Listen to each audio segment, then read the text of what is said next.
This is Francine Reed, and you lucky people are listening to Blues America. Blues America.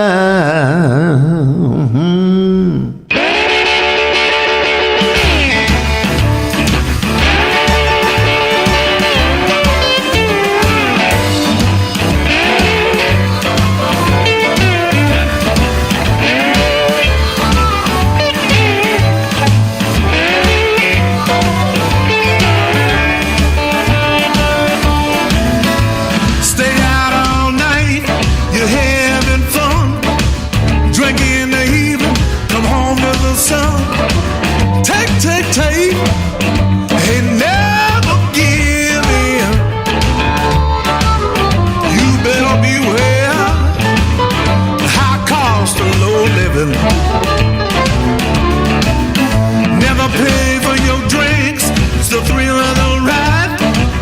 Wake up in the morning, you ain't got no pride. Take, ain't never give in. You better beware the high cost of low living.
All night long, baby. It's Blues America right now. The blues is a feeling. The blues is life. The blues is stories and legend. The blues is the heart and soul of America. It is our history and national standard. Everything started from the blues. It's time now for Blues America. Blues America. Broadcasting coast to coast. Let's talk about the blues, shall we? Alligator recording artists Nick Moss and Dennis Grueling on the program today. They've got a hot new album out. It's called The High Cost of Low Living. I love that title. We'll listen to it and talk about it during our blues conversation, and I'll ask them where that title came from. Now, of course, fans know Nick Moss as a formidable Chicago blues guitarist who cut his teeth with some legends like Jimmy Dawkins and Jimmy Rogers before recording a series of nice studio albums for his own Blue Bella label, where he also recorded fine artists like the Cashbox Kings. His partner is harmonica ace Dennis Grueling, a New Jersey native who brings the perfect amount of raw blues energy and commanding vocals to the Nick Moss Band. So these two motley gentlemen, Nick Moss and Dennis Grueling, coming up in just a few minutes. Well, thanks for joining me today, and welcome all you dedicated blues heads to your slow-cooked barbecue smother blues series from coast to coast, Canada, and worldwide on the web. This is Blues America. I'm your humble host, the guy behind the blues, Drew Verbis, and I'm so honored to be your designated driver of the airwaves as we keep the blues alive. Blues America can be heard on some fine community radio stations with a complete list available at bluesamerica.com. Well, I kicked off the show today with some real deal heavy down home blues by today's special guest. It's none other than Nick Moss featuring Dennis Grueling on the title track of the new album, The High Cost of Low Living. What a great sound. And also today, new blues by Sue Foley, Blues at the Break with Bernard Allison, the Blues People soundbite with the voice of the late great Big Joe Williams, and the Way Way Back Blues with Walter Vincent. All of that and more today on Blues America. Nick Moss and Dennis Grueling is coming up next. Blues America is heard on the Pacifica Network and Public Radio Exchange.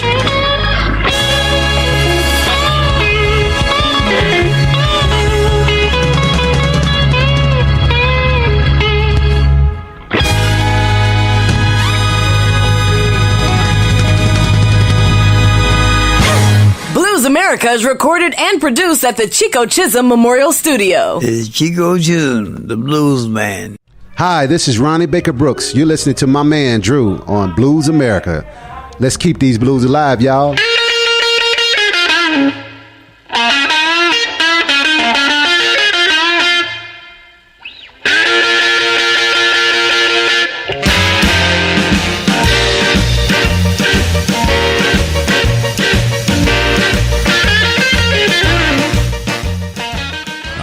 Live with today's special guest is Alligator recording artist Nick Moss and Dennis Grueling. Hey guys, I love this new record. Right, cool. Yeah, it's The High Cost of Low Living. And Nick, what can you say about it? It just was something that came together very naturally. We knew that we needed to get a recording out that, because we had been playing together for about almost 6 months at that point, and then it was just like, you know what, man, we need to record something now, and it came together really quick. So a lot of people say they labor at making records and struggle trying to think of stuff. I think once we decided that we knew we were going to make the record, it was pretty easy. We came up with material and all kinds of stuff that we both love, influences that we both love. Yeah, we both have such a strong background with all different styles of what I guess people would call traditional blues, the Chicago stuff and some of the jump stuff and early rock and roll. And it really, when me and Nick, even though we've known each other for so long, we only started playing together recently, that, like you said, it just came together pretty easily and felt like home musically, Right, that's cool. Now, when you say home, I think of a comfortable place, and I think that certainly is reflected in the quality of this studio recording. So this is the first time I'm seeing the Nick Moss Band featuring Dennis. So, Nick, explain to us how this partnership formed. I did my first solo recording in 1997, and I released it in 98. It got out across the country, and the next thing I know, I got this letter from this guy out in New Jersey, and he said, "Hey, I'm a harmonica player and a DJ, and And if you ever looking for gigs in New Jersey, let me know, or a harp player. It just so happens about a year later, I was trying to book my first tour out on the East Coast, and I needed some help, and I remembered him, and he had his phone number on there, and I called it, and he helped me put together a couple shows and sat in it, and we've been friends ever since. It was this guy right here, Dennis. Yeah, and I saw you play. I think I saw you play with Kim Wilson on some harmonica thing. I think it was right before your record too. But I remember hearing Nick and being, blown away by how good he was, and being a young guy in my generation who could really play that stuff. And I was instantly interested in what he was doing. And I remember sitting in with you on that gig too in Jersey, and it just felt great. Somebody who can really play this stuff well. The Bubba Mac Shack. That's right, Bubba Mac Shack. Yeah, that was in Jersey years ago. So we've known each other a long time. That's 20-something years ago. Well, good stuff. Okay. So next question is about track number 9, He Walked with Giants. Of course, is a tribute to Barrelhouse Chuck. Yep. Lead me into this beautiful memorial. That's that's one that's very close and near and dear to me because Chuck was one of my mentors and best friends, and just we were like brothers. We loved and hated each other, and screamed and yelled at each other, and hugged and kissed, and we did everything. Traveled the roads together, thousands and thousands of miles, and shared memories and stories, and hotel rooms, and beers, and cigarettes, and microphones, and it's the same thing. Like Dennis is, with Dennis here, when you start forming a relationship like that, it's almost like forming a relationship with your wife or your girlfriend, in an emotional way, so your listeners understand and get your minds out of the gutter. But it's really like that because, everyone has friends. Everyone, people have friends and best friends and stuff. But when you spend that amount of time, in some cases, more time than you spend with your spouse or your girlfriend, and in tighter, confined, tighter quarters, confined quarters, you get to know a person in a way that no one else could know that person. And Chuck was the first guy to give me any, I guess the word I'm looking for, he gave me credit and made me feel like legitimate as a young man on the blues scene. Like what I was doing was right, and the way I was going about it was the right way. And if I wasn't going about it the right way, or he kind of steered me and said, no, you need to listen to this, you got to listen to this guy. He would put me on gigs. I remember he put me on a gig before he even ever heard me play. At the time I was a bass player. He says, you play bass? I said, yeah. He goes, do you play upright? And I said, well, I just got an upright a couple of weeks ago. He goes, you want to do a gig? And I was thinking to myself, even then, like, guy's never heard me play, just heard me say I just got the upright, and he's asking me if I want to play a gig with him. And that's the type of guy he was, because his intuition told him, this kid's all right, this kid's going to be okay, this kid's, like-minded. And I think that's what happens with musicians. Yeah. We have an intuition, and we know who's like us. We can sniff them out.